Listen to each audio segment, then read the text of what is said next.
The pride of Pittsburgh, PA, a local boy made good. He has directed some of the best films of the last 2 decades, certainly a lot of them starring Denzel Washington, the 4th time that they have teamed up. The Equalizer 2 in theaters on Friday. He is Antoine Fuqua. Good to see you, sir. Good to see you, my man. So, Pittsburgh, PA. Yeah, man, the bird. Okay, that means Steelers, right? Absolutely.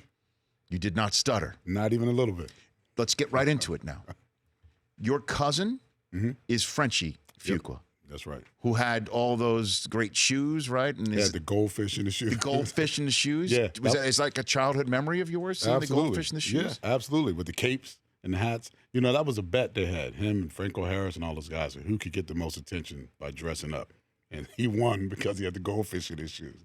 You know. Look at that photo we're showing right now. Look at those. Look at the collars. Yeah, the shirt. Look at the hats, man. I mean, you know, nowadays LeBron and them, they got nothing on these cats, man. So, do you remember the Immaculate Reception? Oh, yeah. Or you okay? I remember it. Yeah, I remember it. Okay. Yeah. Have you ever had a conversation with your cousin? I have, yeah. Okay. Where did the football hit, according to? Well, you know what he told me? What did he tell you? I'll never tell. No, hold on a second. Wait. You will never tell what he told you, or he told you? He told me I'll never tell. See, now if he says I'll never tell, isn't that a tell, to use, I guess, a poker Not term? really. Not really. So you have specifically asked your cousin about where did that ball hit? Absolutely. Many times. I've said, did it hit the ground? Did it hit the shoulder? Where did the ball? He says, I'll never tell. I'll never tell. Yep. Because you can't tell. And there it is. You know, you can't tell. You can't and tell. It changed the whole legacy. Yeah. It all began. There it goes. You know, so I'm connected forever. It did change the legacy. But that was a hard hit he took. He did Jack take Tatum. Well, I mean, it took it. The hit. You know, I mean, Tatum is a real bad guy as hitter you could get. I didn't think he was gonna get up. So back in the day, you know, did you go to these games with the family? No, I didn't really like get to go to the games. Okay. I was too young. You know, I watched from TV, a lot. I didn't get a chance to go, but I watched. Okay. You know, I was there. And are you still a Steeler fan right now? Absolutely. Yeah. You kidding me, man? They would come find me and beat the crap out of me, man. If you did not Pittsburgh Steeler fans travel. root for the Steelers anymore. So I love them anyway. Outside of your cousin, who's your favorite Steeler of all right time? now? Yeah, right. Well, of all time. Of all time? All time. Oh, my God, man. Len Swan was an amazing athlete. Just incredible, you know. I think Terry Bradshaw doesn't get as much credit as he deserves back then. He was hated when he first came to Pittsburgh. You know, they didn't like him at all, and he came through in flying colors. Mean Joe Green, Jack Lambert. You know, all those guys. I see Mean Joe Green almost every August at the Hall of Fame. How's he doing? Just great. Like Really? it looks like he can give you a few snaps He could probably still knock a few people around. right now. I mean, the steel curtain, man. It's absolutely. Marshall Falk would tell me the story all the time that when Mean Joe Green was coaching for the Arizona Cardinals, Right. one particular game, the Cardinals were just all over the Rams, screaming and yelling and giving Marshall all sorts of grief. Right. And he just ripped one off, scored a touchdown. What? And he goes right back to the sideline and starts barking at all the Cardinals players. And he realized he saw Mean Joe Green amidst all the people he was barking at. He goes back. He goes, "Not you, Mr. Green." Yeah, he was always a tough guy. I didn't mean you, Mr. Green. That's right. So he told- He had to retract that. Hey, that guy was tough for real. I know. All those guys were. What do you think about what's going on with Le'Veon Bell right now, Antoine? You know, I hope the Steelers can find a way to, make him whole. You know, I mean, he wants to get paid as a receiver and a running back, but he's worth it. I think the Steelers need him. The franchise needs him. I think they can make him happy so that they can get on and win a Super Bowl. Well, I mean, they don't strike me, the Steelers, as the team that's going to break, precedents, right? And they don't. start paying a running back like a slot receiver / paying 2 positions in one guy. They don't strike me as that team that's going to do something like that. No, I think the Steelers they stick to their tradition. They stick to their word. You either roll with it or you don't. They're going to win either way. They'll find a way. But I think in this case, the world has changed a little bit. Guys like Le'Veon Bell just don't come around every day. They don't. So, they may have to bend the rule a little bit. Right. I mean, I don't think it'll hurt anything. I love Tomlin, by the way. I think Tomlin great. I don't understand why Steelers fans sometimes they just, because obviously they've only won once under Mike Tomlin. Right. won a championship. Obviously, they win every year under Mike Tomlin. Right. And I just see, where Lev wants to get paid the way he wants to get paid. Antonio Brown, business booms, but sometimes it comes at a little bit of a price off the field. Absolutely. Big Ben is got his own set of issues. And Tom, I always say that there's an iceberg, and we see the tip. And the rest of it is what Tomlin handles in Pittsburgh. Yeah, he's an unmovable object, Tomlin, and he's solid as a rock. Pittsburgh fans are tough, right? They're some of the toughest fans around. There's a tradition of winning. If you don't win a Super Bowl, then you didn't win. Mm-hmm. And Tomlin gets sometimes a bad rap about that. But I think that who am I to say, but I think the higher powers. You're Antoine Fuqua. I'm Antoine Fuqua, a decorated director. Exactly, in Antoine. Hollywood. Yes, sir. I go back to Pittsburgh. Yeah. I'm just Antoine. And you're not a Hollywood elite when you show up in Pittsburgh? Please. I go back to Pittsburgh, man. My family treats me the same as always, and everybody else, as they should. Right. But I think that the powers, the company, the Rooneys, they're great people. I got to meet them once when I did a movie with Kate. I did Shooter. She was in my film. And I got to meet them. Mara. Yeah. That's right. Okay. And they're the kindest people ever, man. They really are sweet people. I just think the world has changed a bit. And Pittsburgh's a place of tradition, and we may have to bend a little bit to bring us back to where we want to be. And Le'Veon might be the start of that. I don't think that's going to happen. Mm-hmm. That's in my fantasy. I don't want to see them go. Mm-hmm. And I think that they're so young, these guys, man. You gotta give them a little bit of what they want. What if you're casting for a film, Antoine Fuqua, and the best person for the role is a New England Patriot? Would you put that person in your film? Tom Brady. Let's just say Brady. There's somehow, some way, Brady is the best person for the film. 100%. Tom Brady. You put him in your film. 100%. Bill Belichick. You put him in your film. Absolutely. Because they're great at what they do. Great. And, I'm from Pittsburgh, man. We want greatness. Okay. Now, do I want them to win another Super Bowl? Mm-hmm. Absolutely not. Hold on a minute. James Harrison. Did you put him in? Nah, man. No. You went a bridge too far? No, come on, man. You don't go to the Patriots. You don't go to the Patriots. He could have went to Baltimore. And I would have been like, all right, I understand, man. You want to get that last hurrah, but not the New England Patriots. It's funny, you went to the Bengals and everybody shrugged it off. No big deal. But Patriots, man. Come on, man. They don't. I just hurt. My feelings are so hurt. I couldn't even believe it. I thought it was a joke. So he needs to go find another movie if he's okay. And hey, I don't want that guy looking for me. So you'll have your assistant deliver the news. Yeah, sure. You'll have your people deliver. He's still strong as an ox, man. I just wish he would have stayed at home. Antoine Fuqua, the director of The Equalizer 2 in theaters near you tomorrow. I want to take a 60-second break, come back and talk about your career and working with Denzel. Thank you. You got it. That's back in 60 seconds here on The Rich Eisen Show. What is it like working with Denzel Washington as much as you have? It's incredible. It's like a coach working with a great athlete. Like, he's going to come out and give it all he's got. You don't have to worry about whether he's going to show up and deliver. You just have to have your game plan tight and help guide the ship, obviously. But it's like working with a great athlete, man. You know what you're going to get. So great athletes, however, can take some coaching as well. Oh, yeah. What is that relationship like with you and him? It's trust. It's full trust. We trust each other. He knows I'm going to do my job and be prepared, and I know where we're going, and I trust he's going to do his job, obviously. But it all comes down to trust. And then if there's something going sideways or left or right, I just guide it my way, and Denzel's going to do his thing. And so, obviously, through 4 films now together, you've gained that trust. But what about Training Day, 2001? Well, I'll tell you a quick story of Training Day. So sure. when I shot the first scene in Training Day with him and Ethan at the cafe, I'm nervous. That's the first scene in the movie, and I'm working with Denzel Washington. And I get the scene done, and I go, Mr. Washington, you want to come over and look at the monitor and see, what I did there?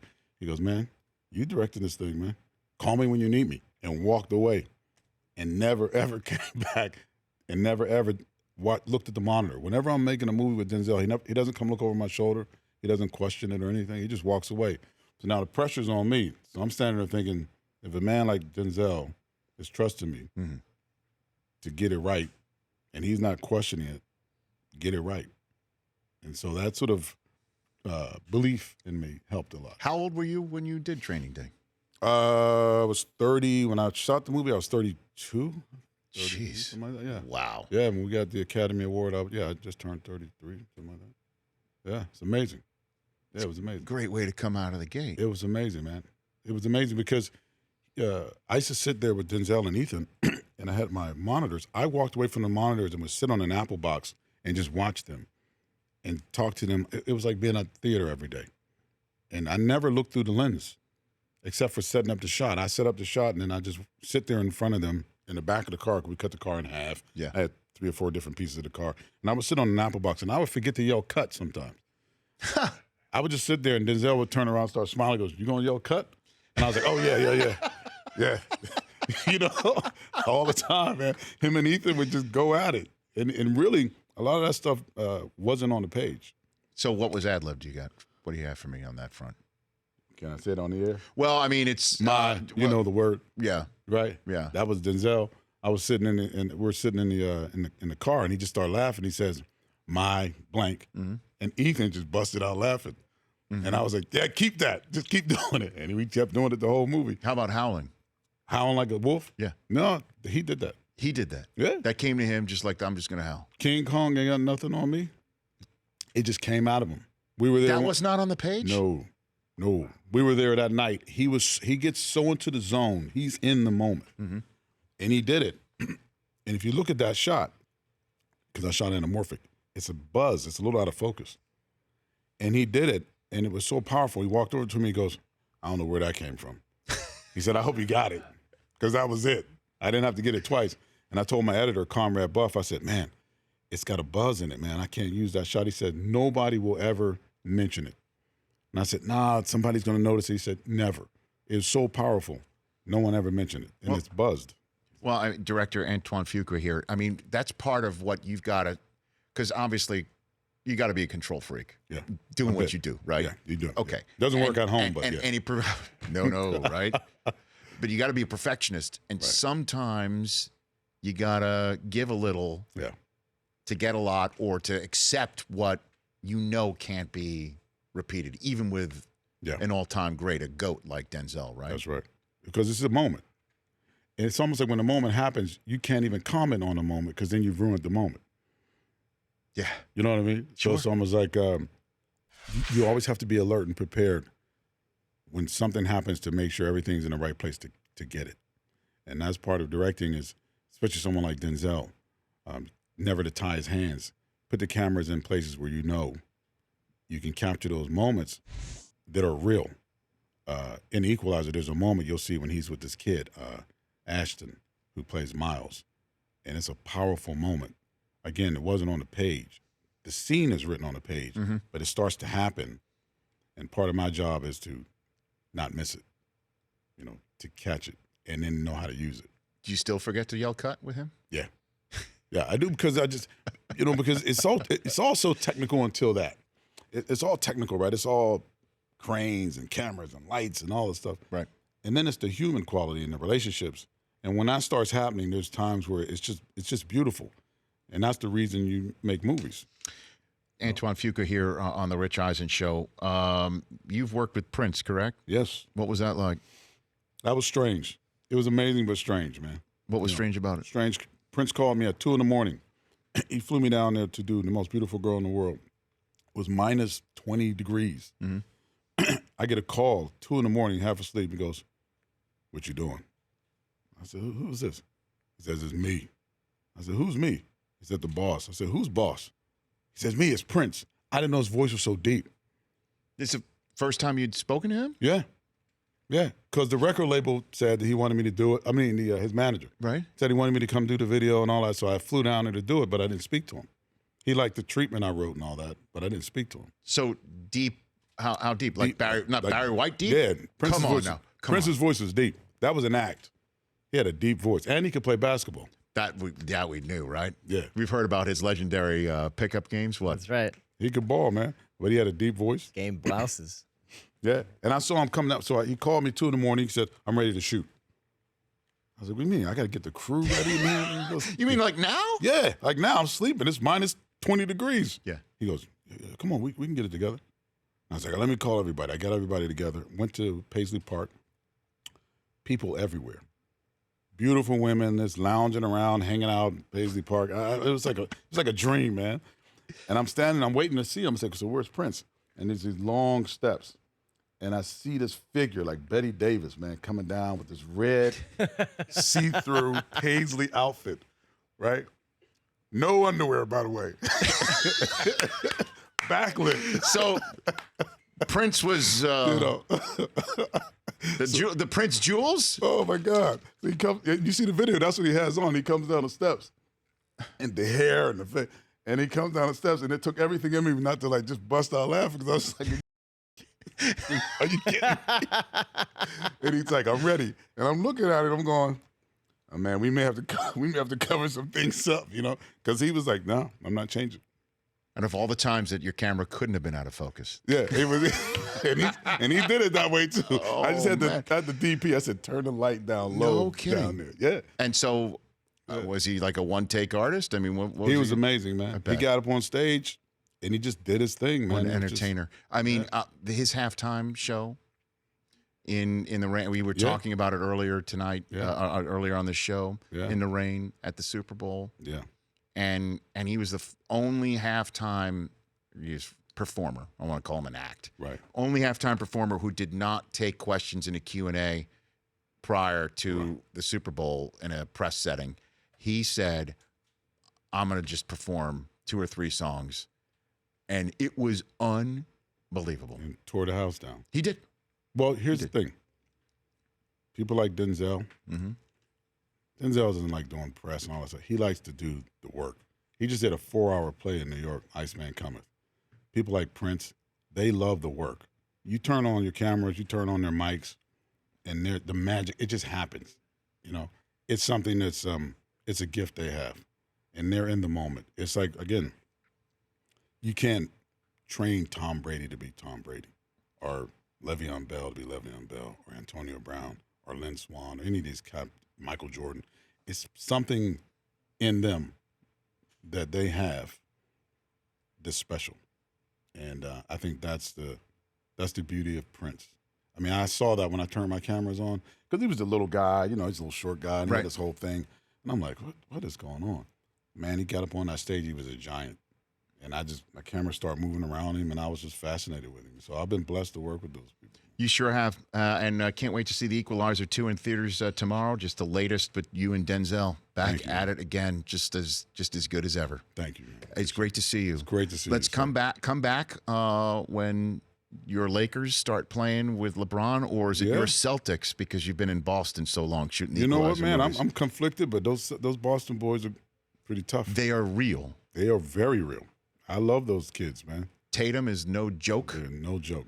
And listen, years ago, I would never say Boston. I was about to say. Never. But because you know Magic, right? Yeah, I know Magic. What does he have to say about that? About Boston? Yeah, about you saying that. I don't know. Boston. I'll find out when I leave the show.